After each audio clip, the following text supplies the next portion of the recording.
First off, before I get started, Orisa, okay? Orisa is one component of West African spiritual tradition and not the largest component at all. Before I even speak to it, does anyone know you have? Ever heard of Orisa before? Oh, you have? Okay. I have not. Tony? Okay, cool. That's good. Orisa, we'll start with understanding just the words, okay? Now, before I go, Brennan, your familiarity, where are you at with it? Believe it or not, in Fairbanks, Alaska, I met a woman who studied Afro-Caribbean dance. And she at least had an understanding where you could feel a psychological change between dancing, Yeah. Yuya, Shanga. So Right. At least encountered through dance a little bit. Right. Okay. Like I said, however you get here, just get here. Yeah. Whether it's dance, rubbing a crystal, hugging a tree, get back to yourself.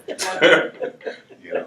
So Orisa are basically stair steps. Now there are several different components to the West African cosmology, and I use the term West African because even though the Orisa studies came out of the area known as Yoruba or Yoruba land, which is in Nigeria, if you go to Benin or even in Ghana with the Akan, they have the same pretty much entity. Some of them have the same name, but some of the names may differ a little bit. West Africa is a very interesting place in that you can be in one locality and literally drive for 15 minutes and be somewhere where no one understands a word that you're saying. English is the common unifying connector throughout Africa. If you don't speak English, you can't do anything in Africa, you know, even as a native African, because again, there's so many different nations, and they're not really as connected as one might think. So the Orisa thought, or the Orisa mentality, is widespread, but just called something different. You know, I've studied various systems that are related to it, like Voodoo, Palo, the Kemetic system, or as we call it, the Egyptian systems. The original name is Kemet, you know, of that region that we look at, and that whole Nile Valley civilization. Its name was Ta-Meri. Okay, Ta-Meri was the original, where we get the name Mary. Okay, but in my studies, I found obviously certain congruencies, and that is kind of like that's my thing. I guess my stick, you know, my spiritual stick is, you know, I'm able to go into spaces, talk to people, and connect them together and show them like, oh yeah, because I study so many different systems, I know a little bit about a lot of systems and a lot about a few. And being able to kind of bring people together with common understandings has been a large part of my life mission and purpose, you know, and understanding Orisa thought and West African thought has really helped me a lot with that, because we're dealing with a nature-based system.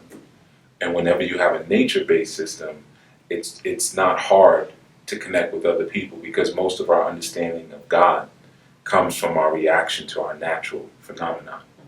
You know, so like you said, Oya, Shango is, you know, he's lightning. Oya is thunder. You know, Shango is wind, he's the king, he spits fire from his mouth. Oya is tornadoes, hurricanes. We have that all over the world. So we will find a way to connect with it. You know, Oya, the name itself also means she tore it. She who tears. Now in the Buddhist system, you have two. You have Tara, which means tears. You have Kuan Yin. In Egypt, we have Sekhmet. You know, and these were all avatars of that same energy. In the Bible, you had Jehovah, okay, but whose original name was Yopa, which was really Yoya. That's why when Moses would speak to her, he would go to speak to her in a storm cloud. He was actually speaking to Oya. Okay, there's a Orisa all in the Bible. They hide there and there. We ain't going anywhere. Call us what you want. We're here. Yeah. You know, because Orisa is a pantheon. The Orisa are family. they're a community, they're a spiritual community. So therefore, as a spiritual community, they're going to have a culture. And culture is a living, breathing organism that fights for its survival. And culture has no issue with adaptation as long as it can survive and exist. So the Orisa do not have a problem with transmutating into other energies by other names as long as they can maintain their presence. The names are important to us because we're so churchified. We need our religion so much. No, it's this and there's power in this name. And the names change as the seasons go. What we called Oya in the 80s, we called Tina Turner. And before that, we called Eartha Kitt. They're all of that same pantheon. These were goddesses, clear as day. I've read both of their books. If you read the book, you take Tina Turner's book, you read her book, and you put it against the Oya mythology, you'll think they plagiarized her life. It's like, how the heck did this match up when we're dealing with a system that existed before Lemuria and Atlantis? How the heck does Tina Turner, Anime Bullock, have a life that matches this mythology exactly, down to her mother, down to her husband? Because Ike Turner was Shango, Isaac. So how is it that this mythology can repeat itself? Because these archetypes, they incarnate back into us. There was a season where we would give all of our energy to the heavens. There was a dispensation for that. We would, put our burnt offerings and send them up. We would praise, burn our incense. Everything went to the gods, quote unquote, so that they would take care of us. They would protect us. And then some time ago, the world died. And all the birds started falling out of the sky. And the dolphins started washing up on the shores. And what the world was saying is that I died and my poles flipped. Sorry. It's okay, small group, we can do that. New Earth. Death is the beginning. Okay, so the poles shifted, and the birds said, whoa, wait, we need the poles, and I'm out of here. Okay, so what that meant was once the poles shifted, as opposed to us sending all of our power up, all the power was sent down into us. Okay, so what that basically means is now the gods are walking the planet again, like they used to back when Atlantis was above water before it sunk down into the ignorance of the subconscious mind, or what we like to call water. Okay, so the Orisa deal with the idea and the thought of reclaiming that original self, reclaiming or self-actualizing back to the reflection of your origins. Now, I'll give you a little on the name. Orisa is comprised of two forms. Okay, you have Ori, O-R-I, and then you have Sa. A lot of times when you look at Orisa, you'll see it spelled O-R-I-S-H-A. Okay, and that's only because a lot of times when Yoruba is written, they forget to put the accent marks. So there's supposed to be a dot underneath the S, which makes it sh. So it's actually spelled O-R-I-S-A. Okay, if you go to Latin countries, you'll see it O-R-I-C-H-A, because they don't say sh in Latin countries. They say cha, Oricha, Oshun, Chango. That's how they. So the Ochosi, the language changes a little bit. But sometimes, unfortunately, when you change the spelling, you miss what those elders were giving you. And it's so important in the name of Orisa. Ori means head. Now, more specifically, it means the Ori itself is a community. All of us who possess souls have an Ori. Okay? But, here we just say soul, and then we're pretty much done. It's the easy way out. In Nigeria, you're like, no. You have your Ori, but you have your Ori Ode, which is your outer head, your Ori Inu, which is your inner head, your Ori Ipako, which is on the back of your neck, your Ori Atari, which is here, your Ori Iwaju, which is here, your Ori Ipori, which is up here, your Ori Ara, which is here. You see? But these are all aspects of your soul. Each one represents a different component of your spiritual community. You see, so the Ori Ara we know as the brow chakra. The Ori Atari we know as the crown chakra. The Ori Inporim, we know, is the higher self. The Ori Ipako is, or the transcendental self. The Ori Ipako is the connection to your ancestors at the where the spine meets the back of the head. Okay, the Ori Inu, we know, is the belly button. Okay, but that's, or your consciousness. Then your Ori Ode, we know as the mind. But more specifically, the brain, the flesh brain. Okay, the Ori Ara, we know as the shoulders. Okay, but we also know as what supports consciousness, because the shoulders support the head. Okay, so just in that part of the word Orisa, you got a whole nother line of studies that you got to go down and figure out, well, why were these things itemized as such? Why do I have to go through each one of them? What does that mean to be itemized to that level? And then Sha, selected. Okay, this is where it gets interesting. Because you have Ori, which is head or consciousness, it means. Then you have Sha, which means to select. So technically, Orisha means a selected consciousness. Real simple, right? Okay, so let's bring it to maybe some of our understanding with the angels, right? Everyone know what an angel is, right? For the most part.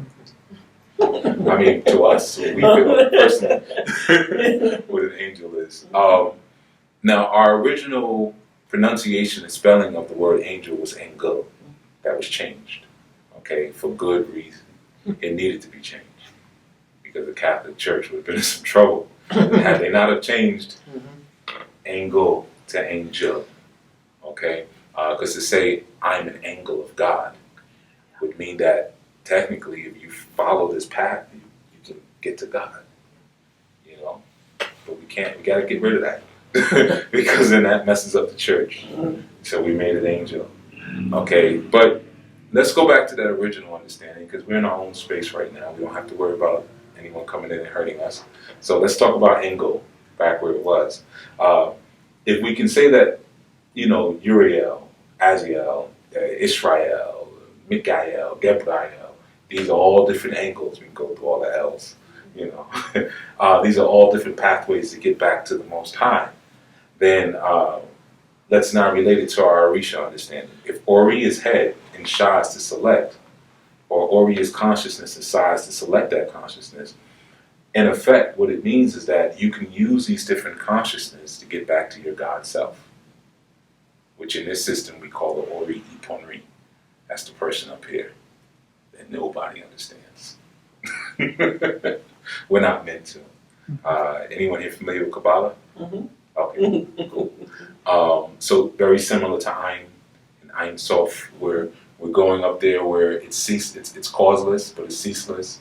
You know, Ein Sof where it's just there because it's just there. You know, the soul exists in the same way. Our understanding in West Africa, its only propulsion mission is to evolve. That's it. Now, the challenge that the soul has is that the soul is undifferentiated and it has no character whatsoever.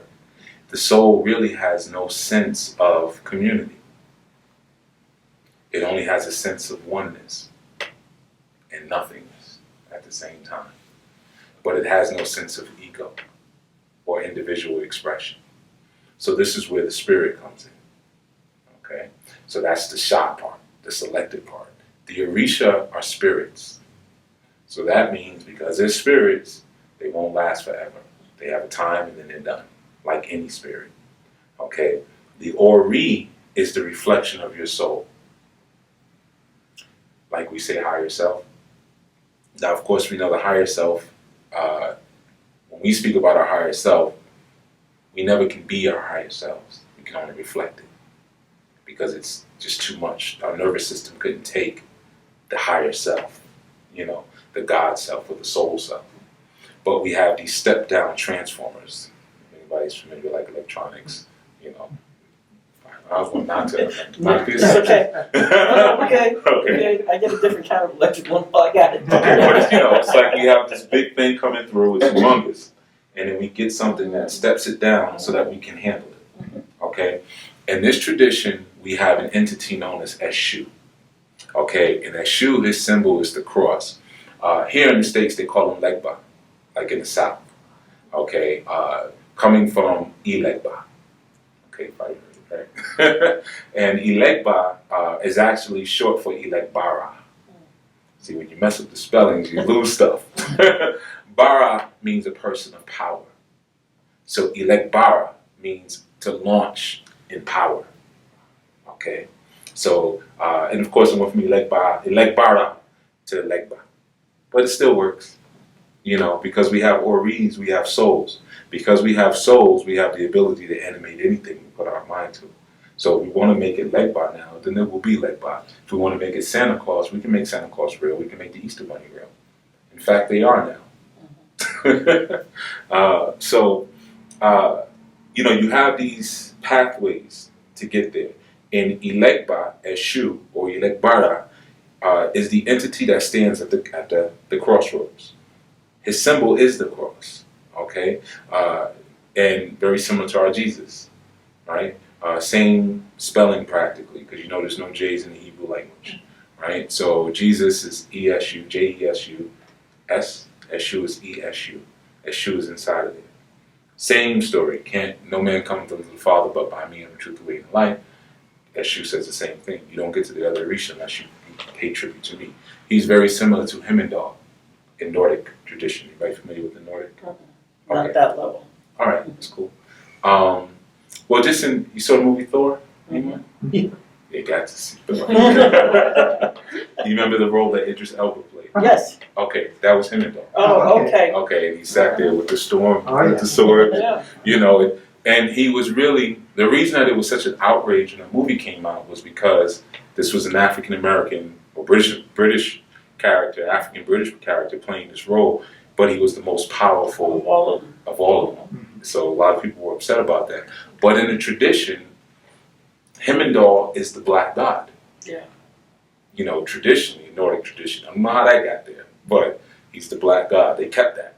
So there were some people who argued that when they were arguing with they were trying to close me. They said, listen, we're doing along with the tradition. But you notice the gods can't see Earth without him. And you can't get to Asgard or heaven, the fifth dimension, without going through him.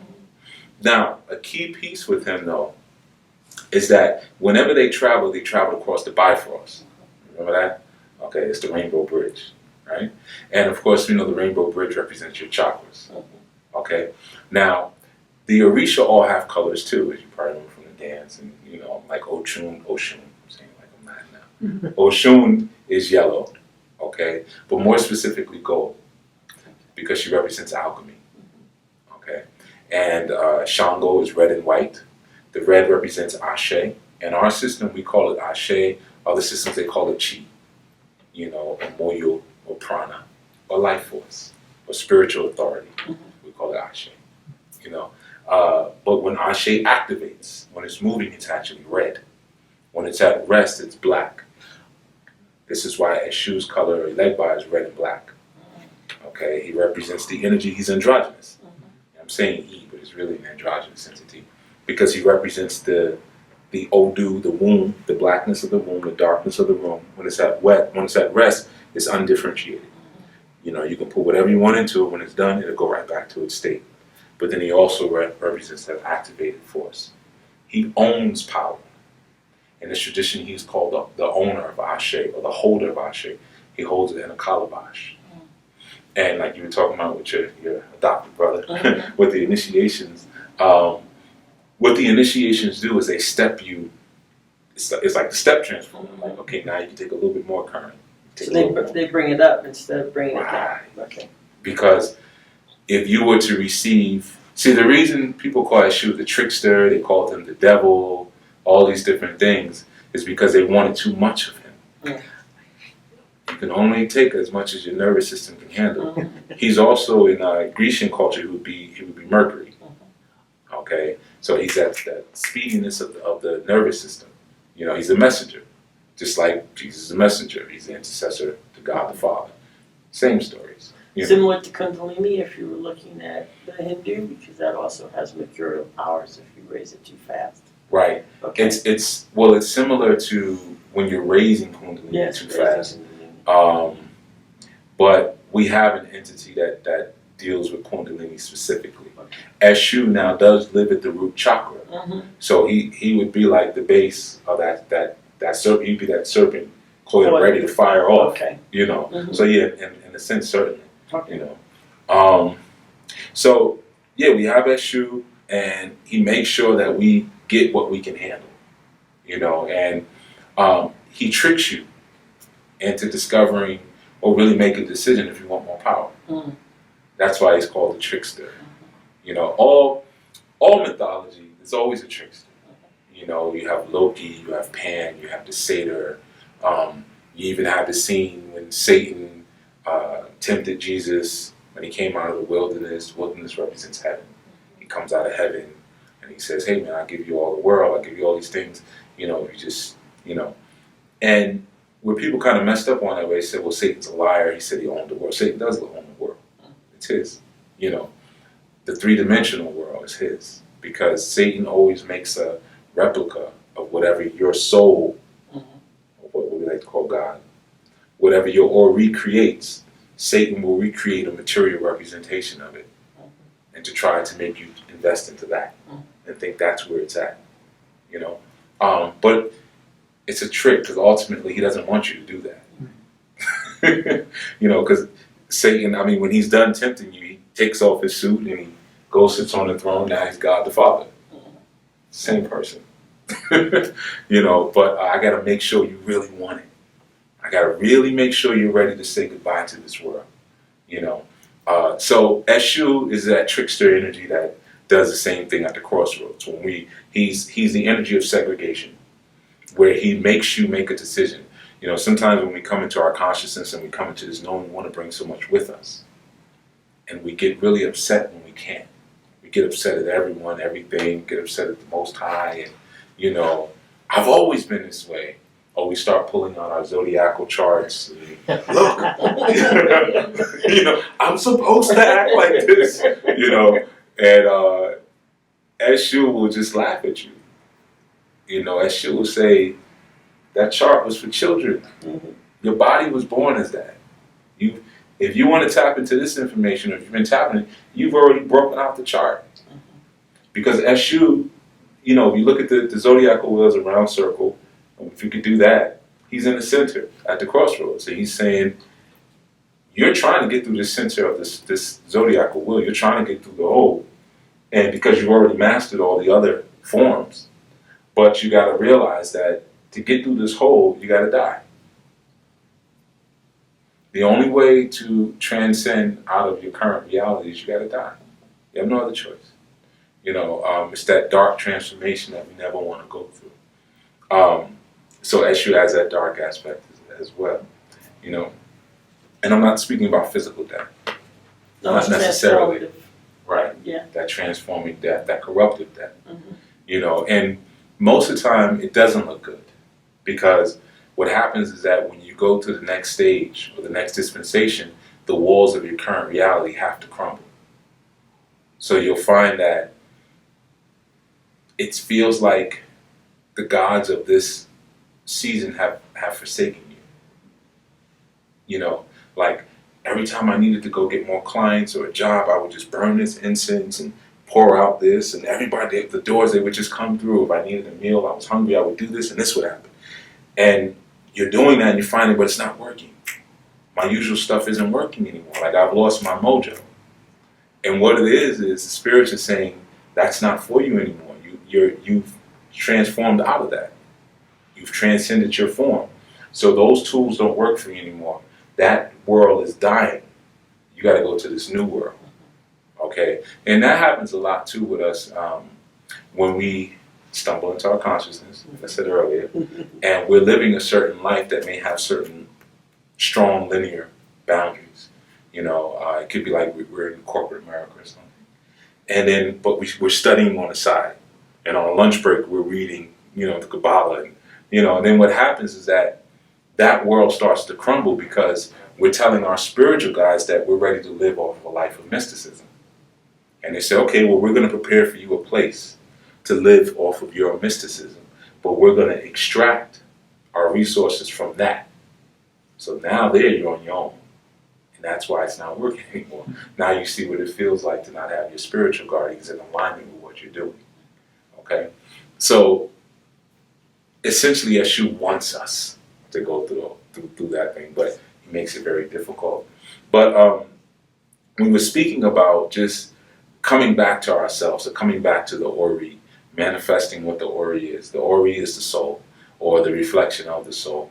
And you have these entities that live beneath that, which are called Orisa, created by the soul. So that essentially means these gods, angels, archangels, whatever, however high up you want to go, as long as they're angels and live on the astral plane, they're much younger than what you are.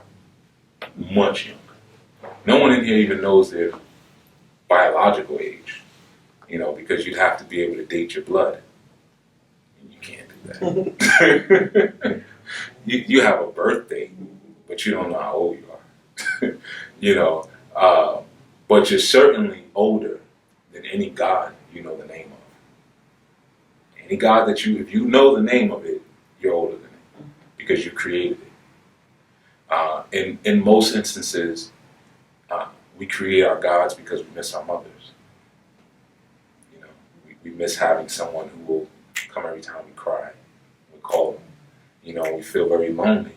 And then when we start feeling that maybe there needs to be some level of self-sustaining, then there needs to be some level of self-management, we don't want that. So we need something that we can go externally and say that, well, this loves me, though we have no proof of it. But this loves me. Now, and again, I'm not discrediting anybody's tradition, but in our tradition, our deepest understanding tells us that no entity outside of your ancestors, which we'll get to, have any type of affection towards you. They're in different matrix fields, just like the Orisa. Though we make them very colorful, they're only colorful because they live on that Bifrost bridge, the rainbow. The reason why they have all those colors is because the colors represents things that we can see in our mundane life. If you go to the top of the bridge, it's all white. If you go to the bottom, it's all black. So essentially, if you go to the top of the bridge, your physical eyes are blinded. If you go to the bottom of the bridge, your physical eyes are blinded. So that tells us something.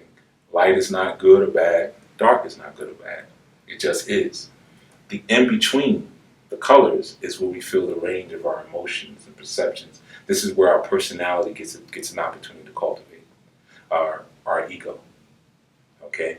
Your personality is not distinct from your spirit. You can come in with it. It's okay. Small group. No, I think that answers. That's why it's an unknowable essence. I think so. So in our tradition, and what we believe, God, the thing that we call God, sure, that thing that is supposedly external, because it's basically an inside job, but it's referred to as an unknowable essence. Oh, yeah. And so an unknowable essence is something that has no connectivity, has no relationship to you, right? It will not have an emotional, right? It can't love you because that's an emotion that we create. It's an emotion that we create, but it's a science that existed before we created it. Well, and love is the greatest. It holds up all the planets in the universe. So that's not, but it is unknowable. It's that affection. I know That's saying right. the Yeah. affective aspect. So that was an answer that when you made that statement, it clicked into the answer that that's why it's unknowable, because Right. it doesn't have that connection the way we assign that to it. Exactly. Yeah, But we also, assign the affection to it, even though love is real. It's not Hallmark card love that we no, put and it's together. not even. Maybe it's not love. Well, yeah, what we call Someone it. told us love was an important word, but maybe it's not important. Yeah, We don't know. yeah, Because a lot of our understanding even of love comes from the Bible. yes. Now, love is depicted, I think it's 8 times in the Bible. There's 8 different words that were used where they just put love there. Agape being one of them. We've heard of agape. Agape is considered to be the highest love there is. But agape is a love that an adult man has for a young boy.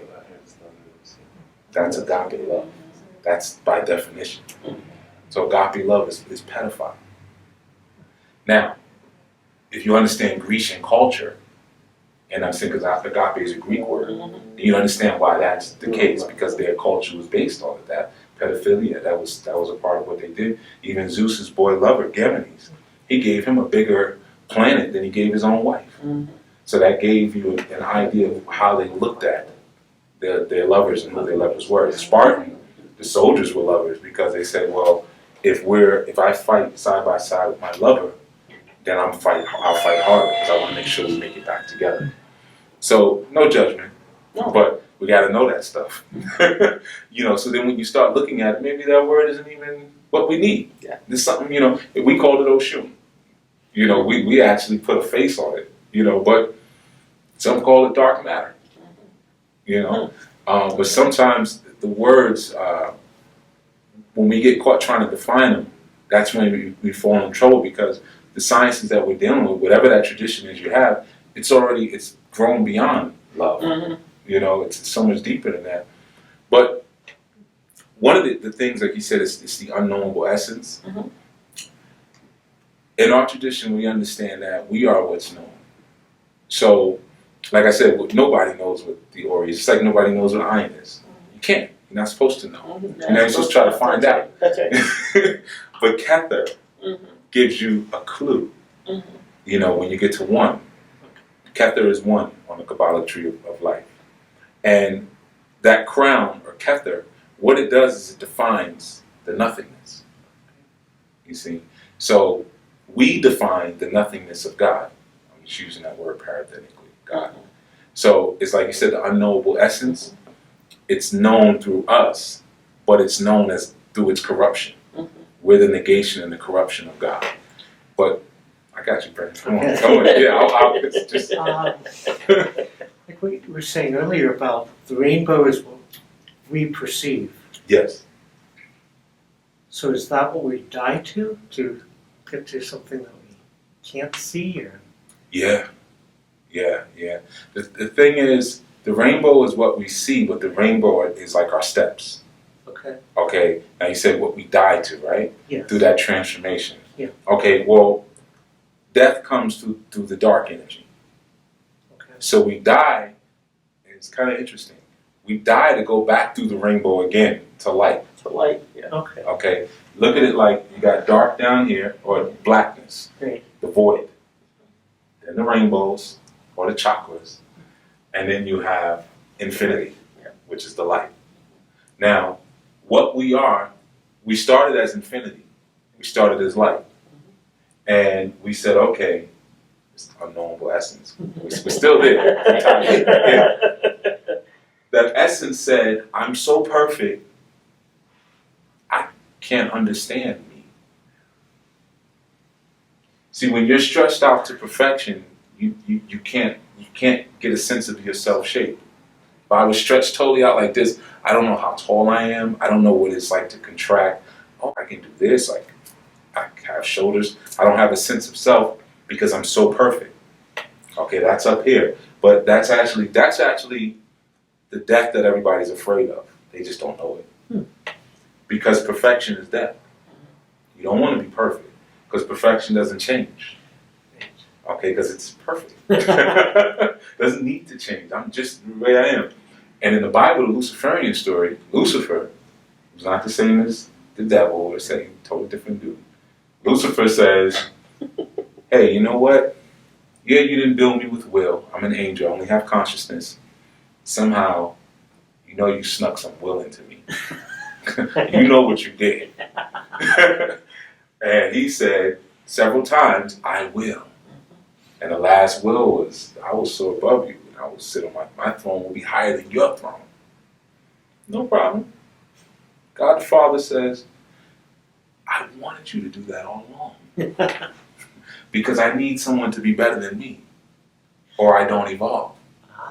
But in order to do this, if you're going to do this, you got to go down through corruption. You see, you got to go down through the colors where you now perceive emotions, happiness, joy, imbalance of either one, sadness, sorrow. Then you got to go down to the darkness of humanity, where all of your stuff that you know about yourself will be buried down into your subconscious mind, and you'll be afraid to go down there and retrieve it. You're going to have to go through all of that. And if you can work your way through that and come back up, then you can kick my throne over and you can put yours higher than mine. Because at that point, you're better than me. You see? Just in a simple, in that case. Okay, I mean, in a nutshell. In that case. In that case, well, it came in that case. So it's interesting. That's a part of the corruption. Only crazy people make it to heaven. I'm telling you that right now. If you're normal, you ain't going. You know, because heaven is chaotic. Heaven is chaos. It's yin energy. It's straight chaos. Man brings order to God's chaos. Okay? But order isn't really where it's at either. Order only helps us to see and differentiate ourselves from one another and define things. That's what order does. Okay? But with too much order, you can't create anything. So you need to go back to chaos again. So it's like this constant dance between chaos and order. It's basically jazz music. Okay? Jazz music typifies this perfectly. You know, you hear there be ad-libbing, because jazz music is basically ad-libs the whole way. You know, but everyone kind of knows we're going to ad-lib on G major for 8 bars. Then we're going to ad-lib on A minor. You know, then we're going to add. So you kind of know there's an order to this, but it's organized chaos. Okay? That's us. That's what we are. And that's why we're so amazing. Because we have the potentiality for the yin and the yang, which is the chaos and the order. So, again, and that's Eshu. That's Elegba. He governs that. He's known whenever you are going through a situation and you need to bring chaos to someone, you invoke Eshu. Okay? And he's very good at that. You know, because he also represents Hod, that Sephiroth on the Tree of Life, which is intellect. It's the glorious intellect. The glorious intellect is the worst one, though, because that's how smart you are, which is the smallest part of you, your brain. You know, and so Eshu is a problem there. You know, but we have various Orishas in this tradition, and we itemize each natural and cosmic occurrence with a different archetype, because that was our way of understanding them. But also, our elders were so brilliant; they knew that from the moment we materialized on the planet, it was a fall. We went through fall into corruption. So corruption means that our spiritual psychology would completely deteriorate. Okay, that's why when you go to Egypt and you look at certain images, some of them seem like, well, why would you show an image of someone farming, you know, or of someone sitting in schooling or counting grain? Why would you show images of the Tantra or wrestling? Because your ancient elders knew that you would become so dumb in your corruption, you would need to be taught these things all over again, down to how to have sex again. We glorify that. You know, look at this position, look at that position. You're glorifying how far you've come down that you can't even figure something out, the most natural thing in the world. We now need a picture instructional. Okay? But that's the foresight of your elders. They knew. One thing that you'll never find in Kemetic or Egyptian artwork ever are images of heaven on earth. Ever. You'll never find it. You'll never find this beautiful earthly existence. Because their understanding was always, going back to what you said, home is the afterlife, or what they call underworld. Home is the underworld. This is not home. So when I die, I put all of my gold and everything in my tomb with me. Because that's where it's at. This is just some temporary place that I came down as an alien, did what I had to do, and I'm out of here. And there were certain civilizations that you had larger groups of them who were more obedient to this understanding, like the Mayans, you know, who knew the Olmecs. That, how did they disappear? Yeah, because they shifted their vibration. They knew that this wasn't where it was at. They didn't fall in love with this place like we did. That's why, again, in Kemet or Egypt, you don't see any pictures of how much they love the planet, how sweet the water is. Oh, look at the beautiful stream and the beautiful sunrise, like we do. They knew that whatever they were looking at was a forgery. We have an Orisha that stands as a patron over that, and she's called Oshun. She's a love goddess. you may also know as Venus or Aphrodite, or Pampagira, or Medusa. She was an Oshun archetype.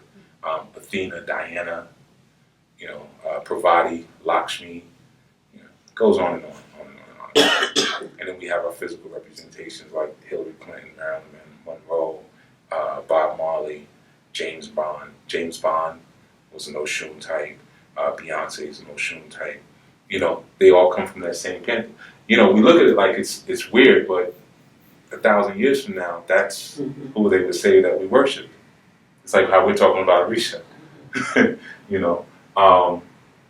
So this is an archetype that represents the beautification of life. But the way life is beautified is by manipulating your 5 senses. Okay? But real beauty can't be perceived with the 5 senses. So what you're actually enjoying is a forgery. You're playing with the water thinking that it's water. It's not actually water. It's just something that Oshun was able to beautify. We also call it Iyalode.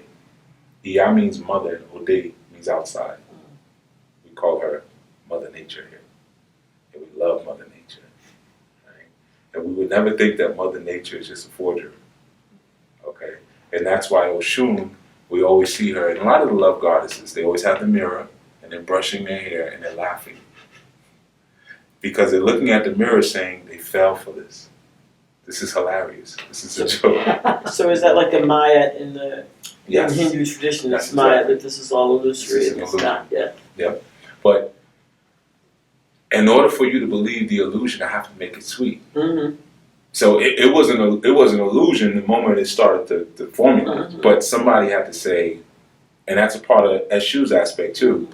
But we gotta trick them into thinking that this is good. We gotta make it so that this seems like something they want. Yeah. And then from that, there will be a lot who will invest in that. But from that, the good ones will come up. Mm-hmm. The organisms that grow out of the fermentation of humanity. A lot of times when we speak about our metaphysics, our occult, or our esoteric understandings, we speak about the things that are going on in the world and how the world is in such need of healing and things like that. If the world ever truly heals, you won't get back home. Yeah, I know. I know. It took me a while to sit there for a moment too when it came to me. We're talking about the balance of yin and yang.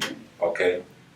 Now, in order for you to come back as a better realized God or a more perfected God, your humanity has to completely deteriorate. It has to completely corrupt and ferment. Because out of fermentation grows what? You guys got some type of farm. I mean, you mentioned vegetables. I'm sure there's something growing there. Mushrooms. New life. Yeah. Right? Out of fermentation grows new life. If you look outside, humanity is completely rotten. It's rotting away.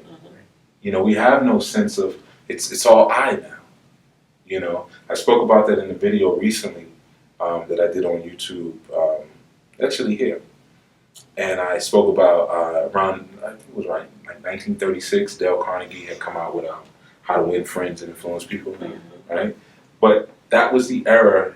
There was other literature that came out around that time, and it was really teaching you how to control other people. It went from the piousness and morality and God-fearing.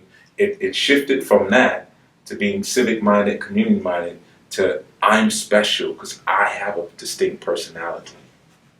Before that, nobody cared about your personality; they cared about your character. You see, so that's a part of. Even though we celebrate, read those books, Dale Carnegie wrote some great books, and like, oh, this is really good stuff. This makes sense, especially those of us who own businesses. It's like, oh, so I can connect with my customers more. But really, that signifies your rotting humanity, and it's gotta rot. It's gonna rot some more. It's like a seesaw. The more it goes down here, the higher up we're able to go.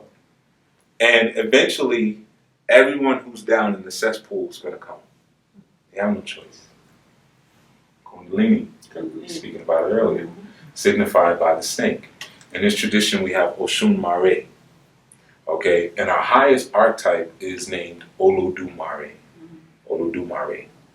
Sometimes you hear it said Eledumare or Olofin or Olorun, but it's all you. Okay. But Olodumare, like Olorun, Orun means heaven or the skies. Ol or O means the owner of the spirit of. So, what's so great about the sky? You know, you break the words down, it's like, okay, and next, what are you saying here? What we're speaking about is your transcendental nature. Okay, that's Olorun. Now, Olodumare, Ol means what again? Owner. Okay, that's Yoruba, a little Yoruba lesson. Yeah, you got Ol. Odu means womb. Very important. So the owner of the womb. Mm-hmm. But we got another part, the last part. That's Olodu, which is a word too. That's what we call our basic, our primordial energies. There were 16 of them that came down. Like in Egypt, you had the 8. We had the 16, and they were called the Olodu. Yeah. But Olodumare. The back end. Because that's like the most important. Mare means serpent. The owner of the serpent's womb. Now, remember now, this is the top person in this tradition. The owner of the serpent's womb is the top person. Okay, now, what is the serpent? We got different traditions. What does it usually represent? Well, it's the Kundalini. Kundalini. That's right. Yep. Energy. And it's the energy that winds and unwinds and takes you to the place. If you can get your Kundalini to rise properly up your spine, you attain enlightenment. Right. Spiritual, the highest form of spiritual enlightenment if it happens correctly. If it doesn't, you lose your mind. Mm-hmm. Exactly. What happens when you come back down? Shiva and Shakti meet. Yes. And they come back, And back then down. come back Then down. what? It's nothing. It's not very good. You land. That's what you do. You land, Mm-hmm. but then you'll go back up. Uh-huh. You go higher, right? So I was thinking, like at that point, to me, doesn't the egg drop again? Isn't it kind of old serpent toy? Around the egg is the, what's that, the omphalos? No, you're right. You're absolutely right. The egg represents birth and life. That's the perfecting aspect. You rise, you fall, and then you rise again. So yeah, exactly. Oshun, Olodumare. Because there's an Oshun Mare too. So Olodumare, the owner of the serpent's womb, it's the Kundalini energy. Okay? The Kundalini energy allows us to evolve, or propels us to evolve. Okay? When we look at snakes and serpents, we think about how they shed their skin. They evolve, right? But there's another aspect of it. We have the DNA double helix, Yes. represented by the serpent. Okay? And like you said, the spiral. He said the spiral. Okay, I'm starting to see it right It's here. also, Yeah. it's also the caduceus is the two serpents caduceus of the staff. healer's staff. Right, and most importantly, facing each other at the top. Uh-huh. So, and of course, the staff is the spine. Mm-hmm. Now, but here's the key with that. Olodumare, the owner of the serpent's womb. When we're dealing with serpents, we're dealing with evolution, but we're dealing with DNA. And you said the spiral. Now, this was in 94, 95. There was these Russian scientists. They figured out different ways to repair DNA patterns. And they do that here. They just use a different technique. They go in. It's real intrusive. They figured out that they could do it with light. Laser light in particular. And the first way that they were experimenting with this when they discovered it was that they shined this photon light, this laser, into these DNA molecules. And what they found was that the light made a spiral around the molecules. But here's where it got deep. When they extracted the DNA away, the spiral was still there. The light stayed in that form, in a spiral, indefinitely. So what that meant, it dealt with, one, how DNA can program things, but they also figured out through certain light code transmissions, DNA can be repaired and recoded. Okay? Olodumare, because we didn't leave it. owner of the serpent's womb, what Olodumare represents is your atomic beginnings or your first step in evolution. It's when the spiral, okay, takes form. Now, spiral and spirit are the same exact word. Same root, same word. They've always been. Okay? So the spiral, or also we know that plasma also moves in the same way, which is also another science to that. But in Egypt we had Atum-Mari, where we get the word atom. Okay? Atum-Mari and Olodumare represent atomic beginnings. Okay? But in a sense they're the atomic re-beginning. Or like with DNA, the move is always DNA represents the code or the syntax that's used to reproduce cells. Well, re taken from Ra, meaning divine light. Okay, so reproducing divine light. Okay, so when your DNA is programmed in a certain way, your spirit reproduces itself in a way that is conducive to your soul's mission. Spirit is just a tool. That's it. Because remember, spirit dies. We got a spirit of learning in here right now. Next Saturday, you may be vacuuming the carpets. It's going to be a spirit of cleaning. What happened to the spirit of learning? Nobody fed it. They turned the lights up. So it's for the moment, but it's a tool that we use in order to reprogram Olodumare. When we bring light in to our structure, this is key. When we bring light into our structure, we reprogram our DNA. Not just light, but sounds. Okay? Sounds as well. It reprograms the DNA. That reprogrammed DNA is then given back to Olodumare when we transition, and Olodumare rises a step. Because it has learned one more thing about humans' corruption. Now that light you might have been given it was the joy of having your first child. That's your corruption. It could have been your first getting married, falling in love. That's your corruption. Okay, you think it's a good thing. You think it's so much lights around. It's bad. It's not bad. It's corrupt. It's corrupted. Okay, because there's an attachment. There's a feeling. There's a memory that's associated with ego and identity. Okay, but that corruption, Olodumare needs. It's okay. No, good. Okay. Good. It's Eric. Mm-hmm. Fine. When we did, okay. All right. No, it's okay. So it's. I love the way that you can. I like to connect the dots of things. So you talked about the Russians and they're looking at spirals and shifting DNA sequences and bringing it. So I also like the spiritual aspect that you're doing with when you talk about attachment. So our corruption is the attachment to the process, because as you give it back, right? So our pride, our ego, our connectivity to something. If I'm following you, that attachment goes back to the source. Olodumare. I'm saying it correctly. Is that what I'm hearing you say? No, the attachment is stripped. Okay. You can't get back to the source without detaching. Yes, you have to detach in order to get it. Right. All right. So But the healing aspect, then, that's what I was saying. So Eric Pearl, right, teaches a process of healing, which is all light.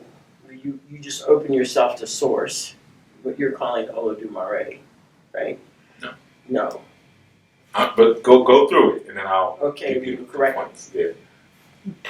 And so with that is that you're actually allowing. We can do it with our hands and our eyes. We can go in and correct the DNA in the human body by moving our hands in certain ways and watching in a certain way. So there is a connection. I'm just not getting the words right. Right. Okay. So go ahead. Okay. I will continue to listen. Yeah, and I'll shape what I'm going to say based on that. Thank you. Yeah. So we'll go back to the first. Thank you. Olodumare Yes. is not the source. Okay. Olodumare is the first defined beginning. Okay. One. We always want oneness, right? Okay, so All right. you're saying at the source you have the 16, right, which came out of the source. The 16 all right. represent every combination that we can perceive with our human reality. The Odu, everything that comes into this planet or into this reality, Yes. has to come through a womb. Okay. The planet's a womb. Uh-huh. Space is a womb. Mm-hmm. You know, Mm-hmm. we came out of wombs, Mm-hmm. right? Now, so there were 16 primordial wombs Right. that everything came out of. Okay, and then, but that was the beginnings of creation. Mm-hmm. Once you start creating stuff and defining stuff, you're already on a decline. That's corruption. Right. That's the Okay. corruption. Because I need to know. All right. You know, I got to define. Mhm. Okay. So Olodumare. Now, if you speak to most Yoruba, they would. First of all, most Yoruba are Christian, but the ones who It's that's how okay. it goes. We got it. You know, but the ones who are still practicing tradition, Mhm. most of them do not understand that. They won't say. They'll say no. Olodumare is God. That's that. Okay, Just so like- that's where I was jumping. I was making that the source. Right. Okay. Because God, we made God. The source is we don't even, it's not, We don't we can't know. understand. It's the unknowable essence. It's right. Mhm. Exactly. Okay. Gotcha. But we I'm got tracking. some of it though. Yes, we did. Right? That was that breath of life. Yes. Where that unknowable essence was put inside of Yes. us. And at times we can reflect it. We can never be it. That's right. But we can We reflect. can reflect some of it. Mhm. So we can both reflect it and put some words to it out into the universe, reflect back to it. Right. And forget words. Okay. We can put some sounds out. Sounds. Yeah, because some of the words don't even speak to it. Some of the words that we would never think of actually speak to our higher self. You know, I had spoken to a woman recently who was involved in a certain profession, and I called her something, and she was taken back, and I said, I just called you a very divine thing. I called her a whore. Yeah. You know, I said, you're a whore. She was like, well, I don't like to call it that. Mhm. I said, you should. That's like an honor. It's a place of honor. Whore comes from Horus. You know, so I said the whores were the priesthood of Horus. You know, and then there was other terms I had given her, and she was like, oh my, all these curse words, quote unquote. I said they were curse words because they were considered to be pagan words, but they were divine words, and you can use them to raise up your energy. Every time you're called a whore, you say you're raising up Horus. Here, redeeming yourself back to the light. You know, because she was going through a struggle where she was like, I'm learning these things, and it's like, but I'm doing this other thing for money, but this, and it's like a struggle. I said, yeah, of course it's a struggle, because what you're actually doing, that corruption, is actually bringing you back to the source. Like I said, I don't care how you get there. That's right. Just There are get many roads. There are many angles. Many angles. There you go. Yeah, you got it. And our job, again, as priest, me, I'm a Babalao. I don't really introduce myself as that because that's not really the point of anything. Yeah, that's what I went through. You know, but some people don't have to go through that. Some people can get it without that. You know, there's 9-year-old children in Nigeria that will wipe the floor with me. Mhm. You know, when I first came into my training, it was an 8-year-old who taught me that the Olodu Ifa, those primordial wombs, there are stories connected with each of them. And we put them together, it's binary code. And we put them together, the 16 and the 16, to make 256 combinations. Out of that 256 combinations, for each 256 Odu, there's 16 stories and songs and herbs that are associated with it, and it all equates to 4,096. I had to learn all those before I was able to become a high priest. My first educator in this was an 8-year-old boy. Okay, and he was better than me then, and he's probably still, where he was then is probably better than where I'm at now. You know, and he was all child though, because all he wanted to hear about was New York and the buildings. How high the buildings are. It's this high, this high? Higher than that. This high, you know. And that's what we would talk about. And then he would teach me the stories. Okay, and I'd have to sit there with this little child, and I loved it, you know. And he helped me with my Yoruba. He taught me my first words and things like that. You know, so like I said, here we stumble into consciousness. Other places, they do a reading when you're born. They know who you are. They know what ancestor just came back. And they put you right in position. You don't waste time. You know, you don't do somebody else's job, which is not nice. You know, I'm gonna go be this. Meanwhile, somebody else, that's their purpose. Now you're in their seat. That's not fair. And, and your seat is empty. Then you figure out in your 30s or your 40s, or maybe you hear a college lecture when you're in school and it wakes you up. Now you start acting like you're sane again. You know? So, going back to Olodumare and the process, in order to get through that center of the circle or get back home, we have to detach from our human knowings, okay? The knowings that you have as a human are what create identity, or the accumulation of what we call a personality. Okay, this is something that's temporary. Personality, the person, doesn't even matter, you know. The person was only produced as a tool to fulfill the purpose. So the person is temporary. Very similar to, we have ancestors in our tradition. When we're praying to our ancestors, we're praying to our ancestors' spirits, not to their souls. The souls, who knows where the heck they are? They might be sitting there praying next to us, laughing at us. You'd be a little baby just sitting there, like, talking to me. You know, which has happened. I've had that happen in a voodoo ceremony. You know, and the little girl came up, started taking things off the altar. You know, and was like, "That's mine." And you know, Haitian parents, they're very, they're very strict. So it's not, what is wrong with you? You know, stop it, stop, you know. And then eventually it was the elder, like, no, let her, it's okay. He was drumming, he came over and said, let her. And he's watching her, and then he started talking, found out the entity that we were invoking was her. She was that ancestor. So she started breaking down the things that were on the shrine. She was like, yeah, I used to do this there. And she had there was a doll made of like a corn on a cob, like corn, just the hair and stuff. And she was like, yeah, I used to play with that doll. And my brother took the doll, and then I got upset, and then Daddy beat him for taking the doll, and all of these things happened, you know. So that's the soul. In this tradition, we call it Tunde. Tunde means returns. So some children are named Baba Tunde. Yeah, I know Baba Tunde. Yeah, you know the drums. Yeah, Baba means father. Tunde means return. And then you have Yeye Tunde or Yeye Wande, which means mother has returned. Okay, there have been times in certain villages where the village was having a big problem.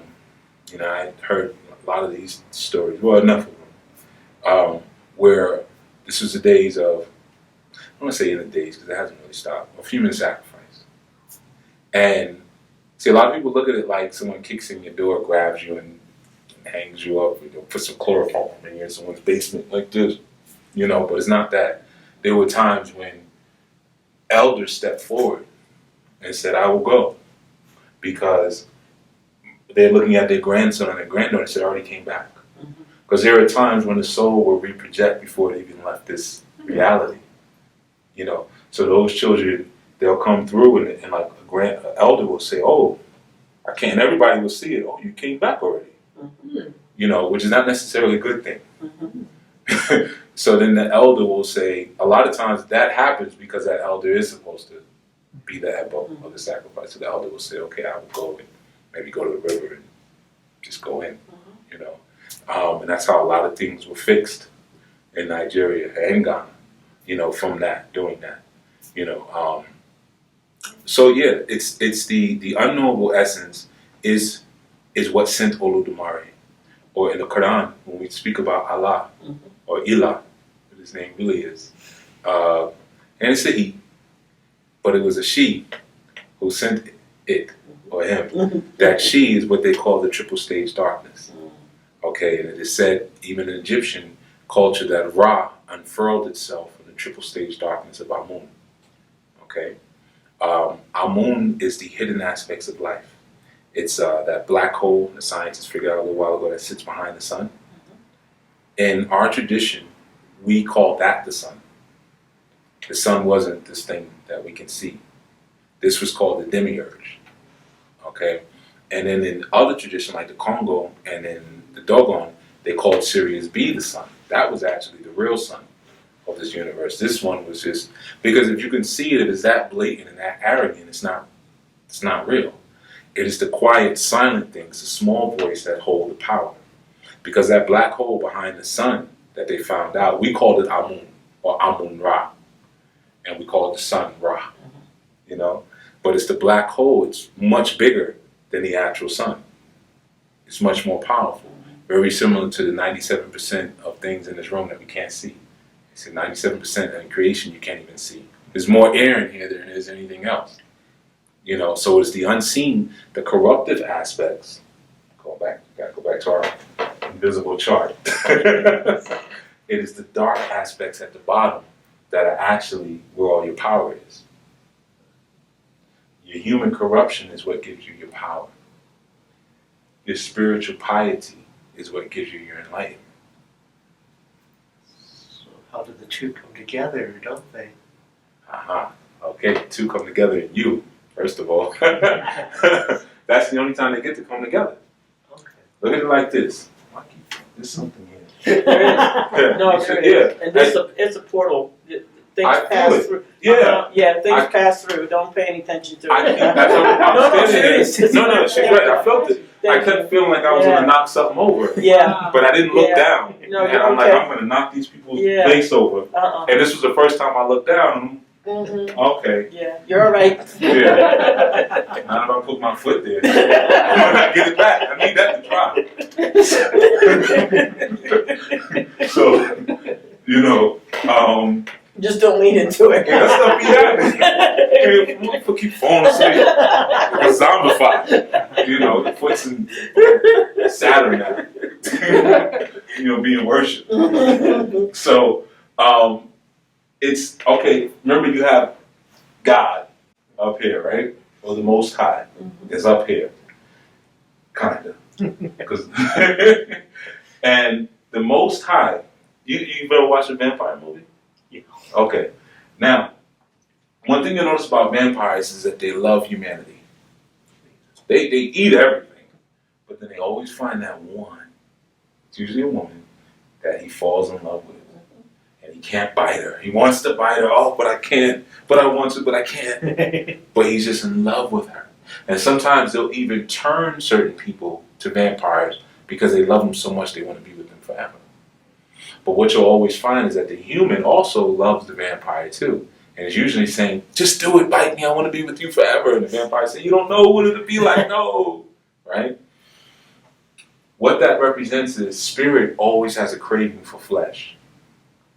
Flesh always has a craving for spirit. Why do you think you come into a space like this? We always want to connect with the spirit world. And the spirit world always wants to connect with us because spirits can't do anything without us. They can't move anything. They need a vehicle of travel. Their vehicle of travel, what we call ashe, or chi, or prana, or blood, plasma. That's why sacrifices were done. Sometimes this food is not always blood. It can be flowers. This has ashe, a lot, but we'll pick something. The cover to that. So I try to make my point a little better. That wasn't a good example, but that's a lot of energy. That's a prayer. Yeah, it's a healing prayer. It's a lot. Yeah. So even that screw in there has ashe because it's formalized out of imi, out of breath. And it had to have enough power to become a force. In Yoruba culture, we don't have a word for thing. So the closest word we have to thing is Ohun. And Ohun means two things. It means to listen, and it also means force. That's the closest thing we got to think. Because in Yoruba and West African thought, there are no things. Everything is a force. Okay? Now we can ask a force to give us some of its energy to do something. So sometimes we may give a flower, we may give just water, we may give a cigar, we may give incense. They're all forces that can do something. So how does the force of light that's up here connect with the force of three-dimensional reality? The only way you can do that is for light to trap itself. Okay, let's say light is God, right? How do you trap a God? It's only one way. Forget the cartoons, there's only one way to do it. Okay, you make it human. There's no other way to trap a God other than to make it human. Okay? Now, there was a good movie that came out, I think it was in 82, The Last Unicorn. It's a cartoon, but it was a real good. Did you see it? Yeah.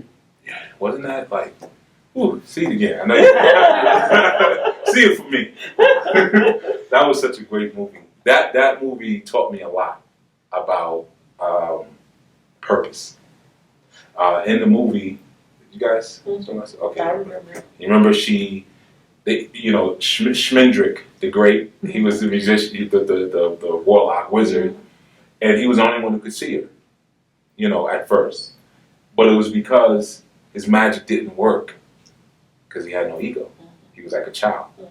Okay? When you look at any of these movies, it's always the hapless hero, the unlikely hero, the one where nothing they do works. It's they're trying to be a musician, never works, and they can see, but they're the ones who are chosen because they have no ego, they have no identity, they have no personality. Okay, so he's trying to save the unicorn. The unicorn is being hunted down. Now, what is the unicorn? Anybody know? Okay, I like words. Uni is one. Okay. Because let's be honest, it doesn't really make sense based on what you're looking at. A horse with a horn in the middle of the head. Why would you call it a unicorn? Right, another unicorn. It doesn't really make sense. So we got to figure out what they were trying to say here. Corn, that's a key piece. Anyone ever heard of Osiris? Mm-hmm. Okay, in Egyptian culture, his original name was Osor. In Nordic culture, you know him as Odin. In the Bible, you know him as God the Father. In Grecian, he's Zeus, and Yoruba, he's Obatala. Okay, but Osiris, back to Osiris. Osiris is where we get the word iris. Okay, it's also where you get the word Irish. Okay, Osiris was the green. He was called the green deity. Irish. Okay, Ireland has a lot of interesting stuff going on there. Oh yeah. A lot of deep stuff. Mm-hmm. So Osiris, or the eye, represented the first eye, pineal. Okay? Now, it is said that they called him the corn deity because the first eye is in the shape of a grain of corn, a kernel of corn. Okay? And some say it's in the shape of a pine cone, so you get pineal, pine cone. But it's the size of a kernel of corn. Okay? So the unicorn represents the one eye, the first eye, the third eye, the brow chakra. Okay, whenever you see a unicorn or you see a cyclops in any mythology or story, they're actually talking about your first eye. Anytime you hear the Most High, Solomon, or the Son of Man, which is the same thing, they're talking about this. Okay, Solomon locked up all the jinn. If you read the Quran. That's right. Right? The jinn. Yeah, using the Star of Dawood, David, as a symbol, as above, so below. The jinn are nothing but your ancestors. Okay? But remember, the jinn also, they come forth out of smokeless fire, which is plasma. The sun in this universe is smokeless fire. That's the jinn. Okay? It's your ancestors. In our tradition, we always understood that sunbathing was not for a tan, it was to divine with the ancestors. And the deeper the tan, the deeper the message. Mm-hmm. So we would sun gaze and sun bathe, but that's how we would commune with ancestors, or the jinn. Okay, so you have this high archetype, okay, right? Or this high energy, and it has a desire always to connect with flesh. But in order to connect with flesh, you must be trapped.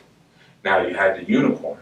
And Schmendrick the Great, his big plan was to hide the unicorn because people were chasing it. He turned the unicorn into a woman. You remember this, right? She had the white hair, she was beautiful, and she was angry. She was like, "Why would you do this?" And she said, "I can feel this body decaying all around me." You see, she felt the corruption of humanity, right? But then as time went, she found a prince who she fell in love with. And Schmendrick was saying, "Don't you know who you are? We got to turn you back now." You say, And she was like, I don't know what you're talking about. She began to forget that she was actually A unicorn, God. God. The unicorn is no one, it's Osiris, is God. So she began to forget what she actually was, and it was a whole process where she came back into remembrance. She was traumatized back into remembering, which is what usually happens for us, you know. So that's how they get to touch each other. God gets trapped into the body of a human, loses God's memory, and it has to try to remember what it is. That's all the soul work that we do, the Orisha stuff, all that, so that way it can be God again, but more importantly, be better God this time. And it's corruption, it's mistakes, it's missteps in humanity is what makes it better God. Because remember, perfection is death. With perfection, I can't see myself. So God says, I will negate from myself in order to recreate myself. You are a negation of God. You know, it's no different than me being like this and pulling my hand back. This is the only way I can create. If I do this, then I can take some of this breath that I have and take some of that and put it somewhere. Okay. That's called your soul. These little pieces. That's your soul. So that's what the gurus tell us. That they remember who they are. That's the only difference between us and them. They have taken the form of man, but they remember who they are, and we have forgotten. Their purpose is to remind us who we are. Mm-hmm. Yeah. Now, the Hindu gurus. some of them, Yeah. most of them messed up so much Yeah, they in forgot. life. No, that they had to keep coming back. Yeah. Oh, interesting. Okay, so that's why they keep reincarnating. Right. Mm-hmm. You see, I've joked with some gurus about it, and when I said they were like, yeah, they were laughing. I said, you're just a screw up. I said, you're a multi-life screw up. And that's what, I mean, if you do the 12th grade 15 times, Yeah. you're going to come back and you're going to seem like a girl. I'm wiser and I'm stronger. I'm the strongest one in the class. Yeah, you're a 30-year-old man. You should be. You know? So, and then they leave. Uh-huh. What we're finding now, though, a lot of them are not coming back. Yeah. The Buddhists are having a challenge with that. A lot of the teachers are They're not not coming back. Yeah. That's how, you know, even the Christians are in the Why last do you days, think that is? coming down to the wire now. Okay. Yeah, that's a good sign. In the Nordic tradition, we call it Ragnarok. Mm-hmm. Ragnarok is when all the gods are destroyed. Mm-hmm. We need them to be killed. Even in this tradition, Ogun, there was, and this goes back to the Bhagavad Gita, similar story. He was given 21 weapons. Yeah, when Ogun was first created, Ogun is a deity of militancy. Okay, he was the youngest of all the Orisha, because we're on our second set of Orisha. And Olodumare said, we need to do this thing over. I want you to kill all of them. And Ogun, he was the only one with no powers. He said, I'm the youngest one. I don't have any. You didn't give me anything. He said, because when the Orisha created, there was a calabash. And it was a calabash of gifts and herbs. And certain herbs and things were sacred, became sacred. They would grab the herb and one would say, okay, I'm dandelions. You know, I'm sunflower. I'm aloe. And those herbs became sacred to those entities. Right. So, of course, dandelion and sunflower became sacred to sun energies and Leo. Aloe became sacred to Obatala and the cool energies of the universe. And Ogun got nothing. So he's just standing there, and he was like, you want me to kill everybody? So he said, okay, I will give you these weapons, 21 weapons. You will use these weapons and you will kill everyone. Okay, he's the first warrior of blood. So he goes and he kills every Orisha. And then they were recreated again. You see, but that is a good thing. Because, remember what I said in the beginning? We only needed gods when we started missing our mothers. And then when we got our strength back, now we understand, well, wait a minute, if I have the breath of life, if I have if I have divine breath, and I am a negation of Olodumare or Atumare, God, whatever you want to call it, then I am God walking on the planet, then what the heck am I praying to? Then you realize something. I'm praying to my doggone servants. I rub the lamp. The lamp is the light. Lamp means light. I shine the lamp. I'm Aladdin. Aladdin means the divine words of Allah. It's us. We speak, we chant. Okay? And by chanting Aladdin, the divine words, I polish the lamp of God, which was also spoken about in the Bible. And the rapture came. was a rapture. Jesus showed up through the clouds. What are the clouds? Left and right brain hemisphere. That's what clouds judgment. Okay, so this one, the real I, came online. That was, the Son of Man coming through the clouds, where everyone will see him, because we all have an individual rapture, And then once that happened, all the angels now bow down to me, because now I'm functioning as their creator, which is all they wanted me to do from the beginning. Stop tugging on their hem, saying, "Hey, I need my rent paid." Hey, I'm lonely. Can you get me a girlfriend? I know it's early. Where's that pizza guy? Do something about that. He said 30 minutes. Make it 31. We'll have to pay. So then what happens is, seeing as a small crowd, I can't play like this. I have to be in, and then we're gonna make a break, take a break. Now I can just have fun, But so what happens is, they want to have a peer-to-peer relationship. They don't want that, because think about this: angels are spirits, right? Orisa are spirits. Everything on the planet has the potential to transform. And the whole lean and inclination of the universe is evolution. It's a spiral. The universe moves in a spiral. It's trying to evolve. So even the angels are like, I sure would like if Brennan took me with him when he went back home. Because when the last person goes back home on the planet, then there's no more need for me. The spirit of learning's here now. There'll come a time when we won't need Raphael. We won't need Mikhail. We won't need any of that. We won't need Kuan Yin, or Parvati, or Lakshmi, or Durga, or even Krishna, because we realize I am Krishna. So we won't pray to any of them. And then what will happen is they'll die. You saw that in Clash of the Titans. That movie. They broke that down right there real nice. And that's why they brought Hades. And Hades said, "I'll make man fair again." Unleash the Kraken. We need a job. We need a job. He said, because man stopped praying, we're dying. Yeah. Okay? And the word pray just means to beg. Okay? So that people not reincarnating, no, we're not getting new Bob Marleys. We're not getting new Marvin Gaye's. We're not getting new James Browns. We're not getting any new of these great visionaries and minds. We're not getting new Nikola Teslas. They're not coming back. They did what they were supposed to do, and they left such a legacy that we're supposed to use it as stair steps. When they keep incarnating, that means we're going to be here much longer. Okay? So what's coming back through now are just all the gurus. That's why everybody's so deep now.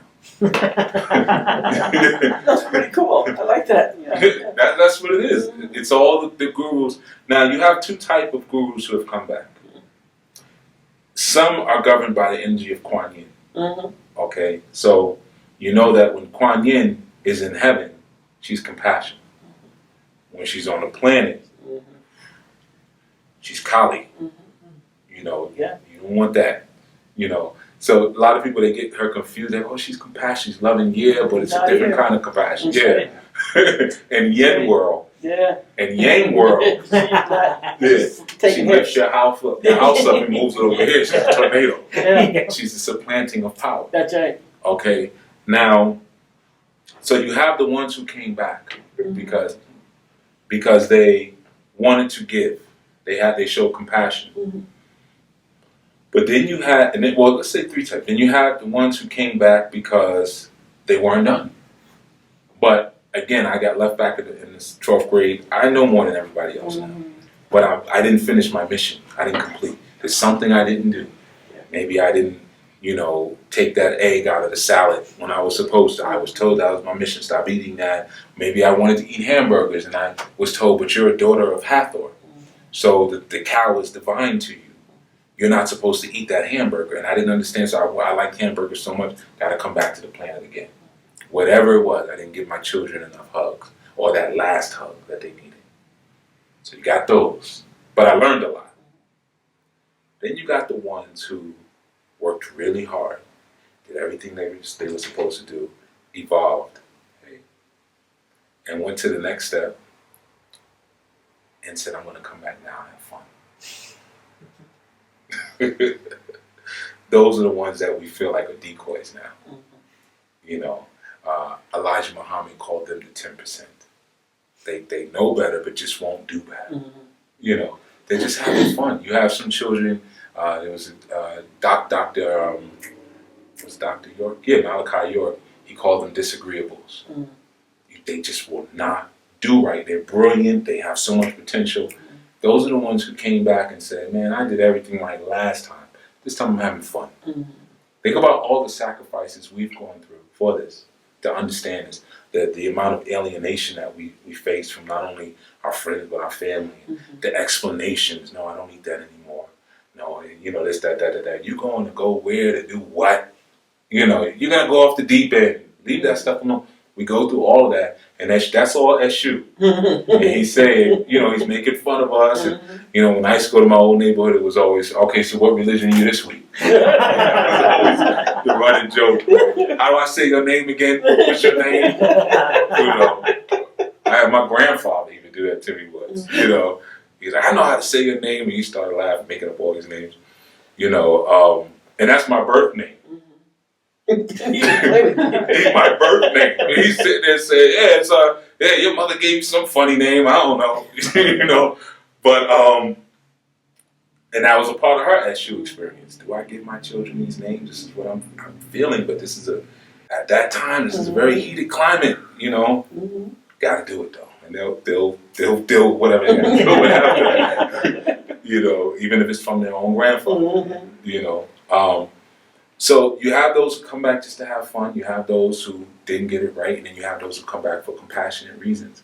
But the thing is, Kundalini, the snake, those of us who are intentionally and deliberately coming to try to learn these things, right? We represent the head of the snake, okay? That's why the early depictions of the devil always had the triangle at the bottom of the tail pointing towards the ground, which was him pointing towards his lower nature. He wants it to point up. That's the caduceus. Yeah. Okay? The thing is, though, the head is the smallest part, sure. The coil is the largest part. That's where all the masses are. But as long as the head does what it's supposed to do, masses have no choice. They're coming. They're coming because they're attached to our spiritual DNA. Yeah. Okay, so as long as we evolve, that's why our work should never be going back to retrieve the masses. That's a snake chasing its own tail.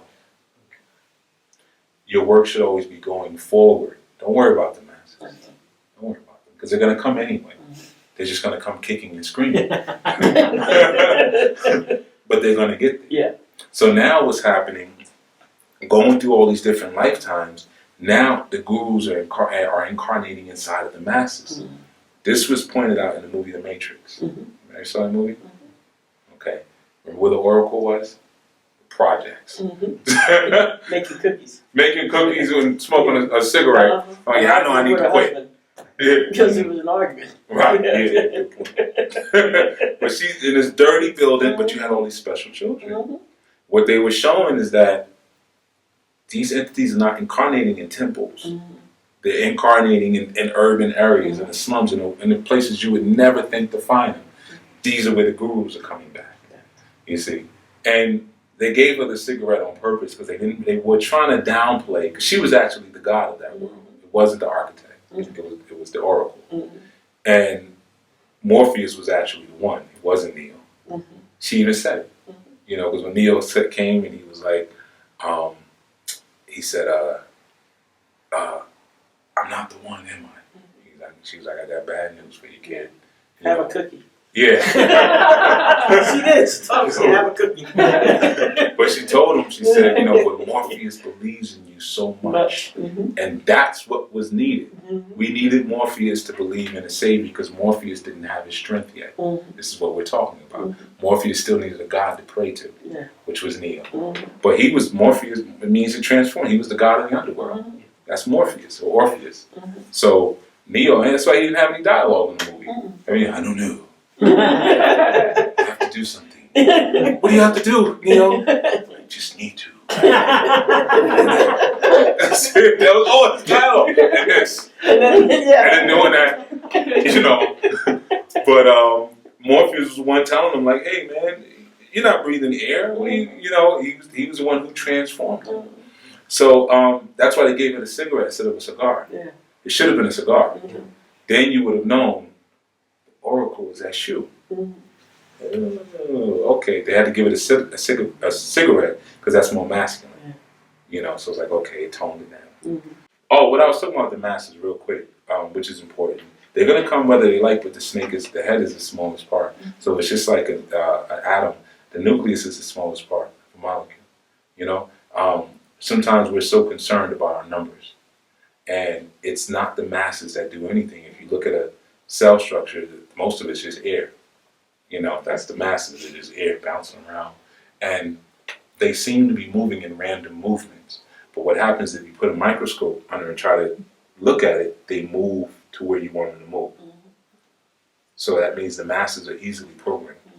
You know, because cells are a microcosmic representation of the macrocosm. Everything can be found in everything. If that's understandable. Okay. So it's always a small nucleus, which is a tiny, it's just the tiniest part of that cell. You know, if we were dealing with this building and we were saying, okay, this building is a cell, the nucleus would be like a piece of lint in my pocket that I can't see. That would be the nucleus. So that's to put it in relative proportion. But it is that tiny piece of lint that determines the outcome and fate for the entire building. Okay? So I don't worry about numbers. I never do. Ever. Because it's not the numbers that, and a lot of times when you have big numbers, things fall to the lowest common denominator anyway. That's right. It's the small nucleus that moves the masses. You know? So, the understanding of the snake, I just wanted to relate it back to Olodumare as well as Oshun Mari. In our tradition, she's a rainbow-colored snake. The Bifrost, going back to the chakras again. But it is that snake head. As long as you can stay on that snake head and be on the forefront of the evolutionary forces or become an evolutionary force, they're going to come along. The coil, which is the biggest part, is going to come along. You stay at the nucleus. And let that be your pivot. And Orisa technology, West African thought, centers on the Ori, which is the head, which is you as a godhead. The Orisa are servants that sit under you. When you're first coming into this understanding, you want to pray to them. And you will pray to them. Because you didn't understand that you should be praying to yourself.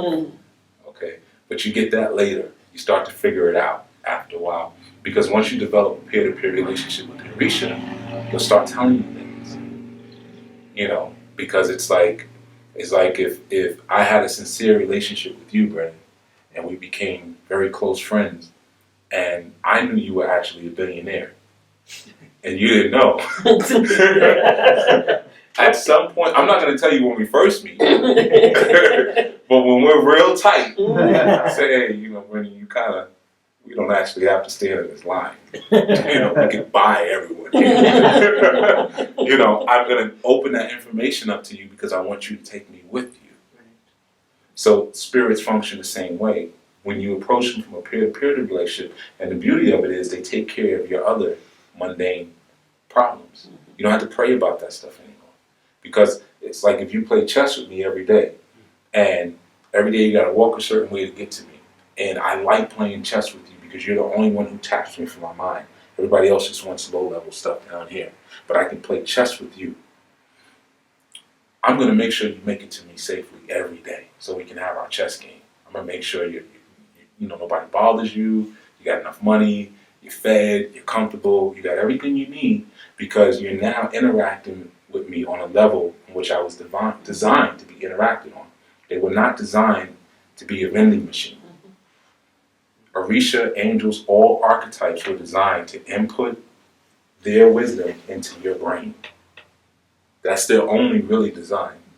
If you ask any archetype, I don't care if you're dealing with a Sephiroth on the Kabbalah tree of life, if you say, open up your wisdom to me, they have to do it. They're designed that way. Right. They can't say no. And then once you do that, they open up, you understand, and you go to the next one. That's how you climb the rainbow.